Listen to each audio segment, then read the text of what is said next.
나의 마지막 직업. 1편. 다시 시작하는 아침. 새벽 4시 30분. 물류센터 앞. 70세 노인이 작업복을 입고 다른 직원들과 함께 줄을 서 있다.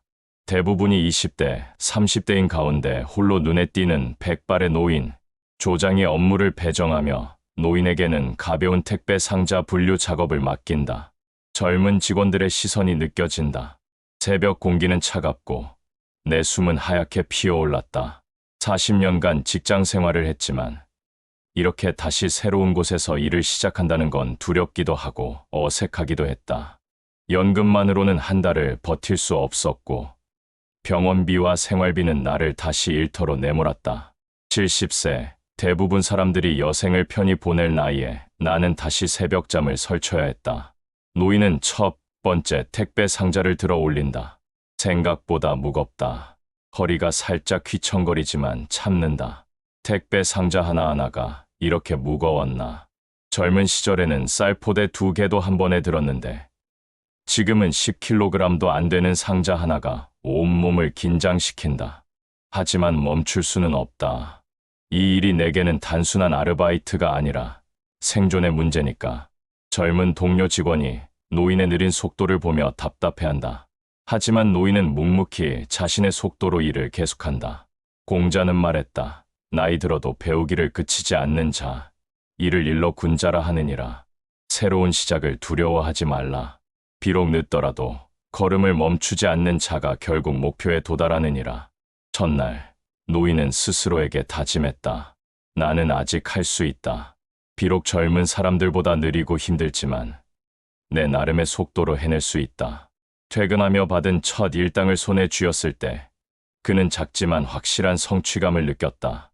2편 경비실의 밤. 아파트 단지 경비실. 오후 6시부터 다음날 아침 6시까지 12시간 근무. 노인은 경비실 의자에 앉아 CCTV 모니터를 바라보고 있다. 가끔 들어오는 주민들에게 인사를 하지만 대부분 그를 투명인간처럼 지나친다. 밤 10시가 넘어가자 단지는 조용해진다. 경비실은 작고 답답했다. 형광등 불빛 아래서 12시간을 보내야 한다는 게 처음에는 막막했다. 젊은 시절 사무실에서 일할 때는 동료들과 대화도 나누고 업무로 바빴는데 여기서는 대부분의 시간을 혼자 보내야 했다. 가족들은 각자의 삶에 바쁘고 오래된 친구들은 하나둘 세상을 떠나거나 멀어졌다. 밤 11시 204호에 사는 중년 여성이 경비실에 다가온다. 손에는 따뜻한 커피가 들려있다. 204호, 박 여사님이 따뜻한 커피 한 잔을 건네주었다. 추운데 수고 많으세요라는 말과 함께 그 순간 목이 메어왔다. 언제부터인가 나는 다른 사람의 작은 친절에도 이렇게 감동받게 되었나. 아마 혼자 있는 시간이 많아져서 그런 것 같다. 새벽 2시, 노인은 단지를 순찰하며 돈다. 가로등 아래 자신의 그림자를 보며 생각에 잠긴다. 새벽 순찰을 돌며 나는 생각했다. 내가 여기서 무엇을 지키고 있는 걸까? 이 아파트의 안전, 아니면 내 자신의 존재감. 하지만 분명한 건 누군가는 나를 필요로 하고 있다는 것이다. 내가 없으면 이 밤을 지킬 사람이 없으니까. 공자는 말했다. 혼자 있을 때야말로 진정한 자신을 마주하게 되느니라. 외로움을 두려워하지 말라. 고독 속에서 사람은 더 깊은 지혜를 얻느니라. 작은 친절 하나가 큰 위로가 되고 작은 인사 하나가 하루를 밝게 만드느니라. 경비실 근무를 시작한 지 한 달이 지났을 때 노인은 깨달았다. 자신이 단순히 건물을 지키는 것이 아니라 이 작은 공동체의 일부가 되어간다는 것을. 주민들의 안부를 묻고 택배를 대신 받아주고 아이들의 이름을 기억해주는 것. 그것이 그의 새로운 역할이었다. 3편 편의점 카운터 앞. 대학가 근처 편의점. 저녁 시간대. 대학생들이 삼삼오오 들어온다. 노인은 포스기 사용법을 익히며 계산대에 서 있다. 옆에서 20대 여학생 알바가 친절하게 사용법을 알려준다. 손님이 몰리는 시간. 노인의 계산 속도는 젊은 직원보다 현저히 느리다. 편의점은 내가 생각했던 것보다 훨씬 복잡한 곳이었다. 포스기, 바코드 스캐너, 각종 서비스. 스마트폰도 겨우 사용하는 내게는 모든 게 새로웠다. 대학생 민지가 인내심을 갖고 하나하나 알려줬지만 나는 자꾸 실수를 했다. 손님들이 기다리는 동안 내 손은 더욱 떨렸다. 점심시간, 대학생들이 몰려들어 길게 줄이 선다. 노인의 느린 계산으로 뒤에서 불평하는 목소리가 들린다. 뒤에서 한숨 쉬는 소리가 들렸다. 진짜 너무 느리네. 할아버지가 여기서 뭐 하세요? 같은 속삭임도 들렸다. 그 순간 얼굴이 화끈거렸다. 나도 젊을 때는 늘 서둘렀는데 이제는 내가 다른 사람의 시간을 지연시키는 사람이 되었구나 싶어서 마음이 아팠다. 하지만 며칠 지나자 상황이 조금씩 달라진다. 단골 손님들이 노인을 알아보고 인사한다. 신기한 일이 벌어졌다. 처음에는 나를 불편해하던 대학생들이 하나둘 내게 인사를 건네기 시작했다. 할아버지, 오늘도 수고하세요. 할아버지 덕분에 아르바이트가 재미있어요. 어느 날은 한 학생이 취업 고민을 털어놓기도 했다. 나이가 많다고 해서 무시당하는 것만은 아니구나 싶었다. 공자는 말했다. 배움에는 늦음이 없고 가르침에는 차별이 없느니라. 젊음과 늙음이 함께 어우러질 때 비로소 참된 지혜가 싹 트느니라. 속도가 아니라 정성이 사람의 마음을 움직이느니라. 편의점에서 일한 지 2달째. 노인은 자신만의 리듬을 찾아갔다. 비록 계산은 느렸지만 손님들과의 작은 대화, 따뜻한 미소, 정확한 서비스로 자신만의 색깔을 만들어갔다. 나이는 숫자일 뿐이고 진짜 중요한 것은 마음이라는 것을 다시 한번 깨달았다. 사편 무거운 짐, 가벼운 마음, 다시 택배 물류센터. 이번에는 더 큰 상자들을 나르는 작업을 맡게 되었다. 노인이 20kg 상자를 들어 올리려다 허리를 삐끗한다. 순간 비틀거리는 그를 보고 젊은 동료 김군이 달려와 함께 상자를 든다. 주변에서 다른 직원들도 하나둘 도움을 준다. 무겁다고 생각했지만 실제로 들어보니 상상 이상이었다. 무릎이 휘청거리고 허리에 통증이 왔다. 그 순간 내가 정말 늙었구나라는 생각이 들었다. 젊은 시절에는 남의 도움을 받는 것을 자존심 상해했는데 이제는 상황이 달랐다. 김군이 노인에게 말한다. 아저씨, 무거운 건 저희가 할게요. 가벼운 것들로 작업하세요. 김군의 말에 처음에는 서운했다. 나를 무능력한 늙은이로 보는 건가 싶어서. 하지만 곧 그의 진심을 알 수 있었다. 무시가 아니라 배려였다. 나도 젊었을 때 연장자들을 이렇게 도왔던 기억이 났다. 사람은 혼자 살 수 없고 서로 도우며 살아가야 한다는 걸 새삼 깨달았다. 오후에는 가벼운 소포 분류 작업을 하면서 젊은 직원들과 대화를 나눈다. 가벼운 작업을 하다 보니 마음도 한결 가벼워졌다. 젊은 직원들과 대화를 나누며 나도 그들에게 도움이 될 수 있다는 걸 알았다. 40년 직장 경험, 인생 경험이 그들에게는 소중한 조언이 될 수 있었다. 나는 단순히 도움을 받기만 하는 사람이 아니었다. 공자는 말했다. 강한 자는 약한 자를 도우고 경험 많은 자는 젊은 자를 이끌어 주느니라. 도움을 받는 것을 부끄러워하지 말고 도움을 주는 것을 주저하지 말라. 그것이 바로 인연의 정신이니라. 그날 이후 노인은 자신의 한계를 인정하는 동시에 자신만이 할 수 있는 일들을 찾아갔다. 힘은 약해졌을지 몰라도 경험과 지혜는 여전히 값진 자산이었다. 주고받으며 함께하는 것이 진정한 일터의 모습이라는 걸 깨달았다. 오편 병원 앞 계산서. 정기 검진을 받은 후 병원 수납 창구 앞. 노인이 처방전과 계산서를 받아 들고 있다. 혈압약, 당뇨약, 관절염약. 한 달치 약값이 15만 원. 지갑에서 돈을 꺼내며 한숨을 쉰다. 옆에서 비슷한 나이의 할머니가 요즘 약값이 너무 비싸요라며 말을 건다. 병원에 올 때마다 마음이 무거워진다. 내 몸은 점점 더 많은 관리가 필요해지고 그만큼 돈도 많이 든다. 한 달 약값만 15만 원. 젊을 때는 병원비 걱정 없이 살았는데 이제는 아픈 것도 돈이 든다는 걸 절실히 느낀다. 처방전을 보며 복용법을 확인한다. 하루 3번, 식후 30분. 복잡한 복용법들. 약 이름도 어렵고 복용법도 복잡하다. 예전에는 두통약 하나면 충분했는데 이제는 혈압, 당뇨, 관절염. 내 몸이 이렇게 많은 약을 필요로 한다는 게 실감이 안 난다. 하지만 이 약들이 나를 살게 하고 일할 수 있게 한다. 약국에서 약을 받으며 약사의 설명을 듣는다.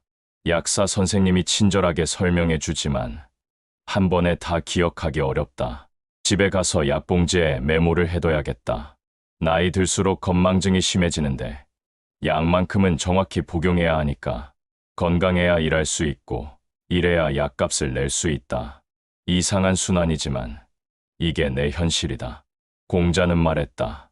몸이 아프면 마음도 아프고 마음이 아프면 삶도 아프느니라. 하지만 아픔을 통해 더 간절해지고 간절함을 통해 더 단단해지는 법이니라. 병든 몸도 쓸모가 있다면 그것 또한 천명태명이니라. 병원에서 돌아오는 길, 노인은 생각했다. 아프다고 포기할 수는 없다. 약값이 비싸다고 치료를 포기할 수도 없다. 건강을 지켜야 일을 할 수 있고 일을 해야 생활을 유지할 수 있다. 이것이 고령자의 현실이지만 그래도 살아갈 이유는 충분했다. 6편 마지막 무대. 편의점에서 야간 근무 중 새벽 1시 취업 준비로 밤샘 공부하던 대학생이 들어온다. 그 학생은 며칠 전부터 노인에게 인생 조언을 구하곤 했다. 오늘도 면접에서 떨어졌다며 풀이 죽어 있다. 노인은 그에게 따뜻한 차 한 잔을 건네며 대화를 시작한다. 민수라는 대학생이 또 들어왔다. 며칠째 같은 표정이다. 취업이 잘 안 되나 보다. 나도 젊었을 때 비슷한 경험이 있었지. 거절당하고 좌절하고 다시 도전하고 그때는 세상이 끝난 것 같았는데 지나고 보니 그것도 하나의 과정이었다. 할아버지, 저 정말 취업이 안 될 것 같아요. 이번이 벌써 10번째 떨어진 거예요. 민수의 말에 내 마음도 아팠다. 나는 그에게 내 이야기를 해주었다. 40년 전 나도 취업에 실패하고 좌절했던 이야기. 그래도 포기하지 않고 계속 도전해서 결국 좋은 직장을 얻었던 이야기를. 그리고 지금 70세에 다시 새로운 일을 시작한 이야기까지. 인생은 한 번의 실패로 끝나지 않아요. 저도 지금 70세에 새로운 일을 배우고 있잖아요. 민수가 진심으로 고개를 숙이며 감사하다고 했을 때 나는 깨달았다. 내가 살아온 70년의 경험이 누군가에게는 소중한 나침반이 될 수 있다는 것을. 나는 단순히 생계를 위해 일하는 것이 아니라 내 인생의 마지막 장을 의미 있게 채워가고 있었다. 다음 날, 민수가 면접에 합격했다는 소식을 전해온다. 공자는 말했다. 가르치고 배우는 것에 나이의 구별이 없느니라. 늙은 자의 경험은 젊은 자의 지혜가 되고 젊은 자의 열정은 늙은 자의 희망이 되느니라. 서로 도우며 함께 성장하는 것. 이것이 참된 인간관계니라. 그날 밤 노인은 깨달았다. 자신의 마지막 직업이 단순한 아르바이트가 아니라는 것을.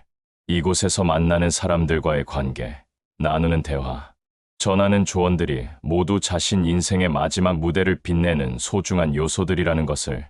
7편, 오늘도 내 자리에서. 일요일 저녁, 노인이 작은 원룸으로 돌아온다. 하루 종일 편의점에서 일하고 온몸이 피곤하지만 마음은 충만하다. 간단한 저녁을 준비하며 하루를 정리한다. 탁자 위에는 이번 달 급여 명세서와 약봉지, 그리고 민수가 써준 감사 편지가 놓여 있다. 작은 원룸이지만 내 집이다.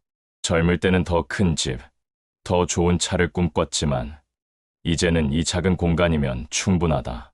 오늘도 무사히 일을 마치고 돌아올 수 있다는 것, 그것만으로도 감사하다.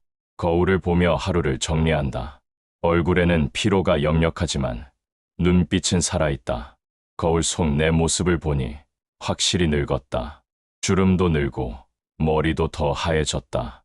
하지만 눈빛만은 아직 살아있다. 포기하지 않은 사람의 눈빛 말이다. 70세에 새로운 일을 배우고 새로운 사람들을 만나고 새로운 경험을 쌓아가는 사람의 눈빛.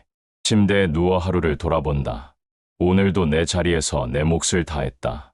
택배 상자를 나르고 경비실을 지키고 편의점 계산대에 섰다. 거창한 일은 아니지만 누군가에게는 필요한 일들이었다. 그리고 그 일들을 통해 나는 아직 살아있다는 것을, 아직 쓸모가 있다는 것을 증명했다. 젊은 날에는 성공을 위해 달렸고 중년에는 가족을 위해 일했다. 이제는 나 자신을 위해, 그리고 내가 만나는 사람들을 위해 일한다. 이것이 내 인생의 마지막 직업이지만 가장 의미 있는 일일지도 모른다. 창밖을 보며 내일을 다짐한다. 공자는 말했다. 하루하루를 정성으로 살아가는 자. 비록 평범해 보여도 그 삶은 위대하니라. 나이 들수록 작은 것에 감사하고 작은 일에 정성을 다하라. 그것이 곧 도를 실천하는 길이니라. 잠들기 전 노인은 생각했다. 은퇴는 끝이 아니었다. 새로운 시작이었다. 비록 몸은 예전 같지 않고 월급도 적지만 매일 새로운 하루를 시작할 수 있다는 것이 축복이었다. 내일도 그는 자신의 자리에서 자신만의 속도로 자신만의 방식으로 살아갈 것이다. 그것이 70세 노인의 마지막 직업이 주는 진정한 의미였다. 70세에 시작한 마지막 직업. 그것은 단순한 생계수단이 아니라 자신의 존재 가치를 증명하는 삶의 무대였다. 나이는 숫자일 뿐, 진정한 늙음은 꿈을 포기할 때 시작된다. 오늘도 그는 포기하지 않았다. 그러므로 그는 아직 젊다. 구독과 좋아요는 내일을 살아갈 힘을 줍니다. 감사합니다.